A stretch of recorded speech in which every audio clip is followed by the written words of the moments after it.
ઉત્તર પ્રદેશમાં એક ટ્રેન અકસ્માત સર્જાયા હોવાનું સામે આવ્યું છે। ટ્રેન અચાનક પાટા પરથી ઉતરી ગઈ હતી અને ડબ્બા પલટી મારી જવા પામ્યા હતા। તો આ અકસ્માતની તપાસના આદેશો જારી કરવામાં આવ્યા છે। તો મળતી માહિતી મુજબ ઉત્તર પ્રદેશમાં ભારતીય રેલવેની એક માલગાડી પાટા ઉપરથી ઉતરી જવા પામી હતી। તો ટ્રેન તેની મુસાફરી કરી રહી હતી તે દરમિયાન અચાનક પાટા પરથી ઉતરી ગઈ અને બે ડબ્બા પાટા પરથી પલટી મારી ગયા હતા। તો આ અકસ્માત ઉત્તર પ્રદેશના બુલંદશહેરમાં ખુર્દ જંકશન રેલવે સ્ટેશન પર થવા પામ્યો હતો। રાત્રે 12:30 વાગ્યાની આસપાસ સંતુલન ગુમાવવાના કારણે આ અકસ્માત સર્જાયો હતો।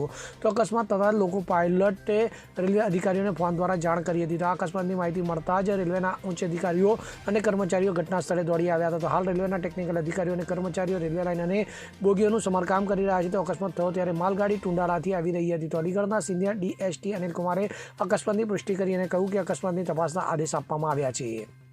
Bureau report CN24 news.